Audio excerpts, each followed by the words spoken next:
Trapezoidal and corrugated roof tile making machines are designed to work with a wide range of materials, including galvanized steel, aluminum, and various coated metals. This versatility allows manufacturers to cater to diverse customer preferences and regional roofing requirements. These machines incorporate advanced automation systems that significantly reduce human intervention during the manufacturing process. The trapezoidal and corrugated roof tile making machines represent a significant leap forward in the roofing industry, enhancing production efficiency, quality, and sustainability.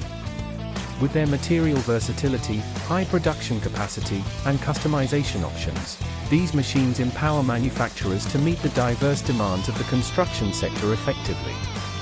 As technology continues to evolve, it is likely that further advancements in roof tile making machines will continue to shape the future of roofing materials and construction practices.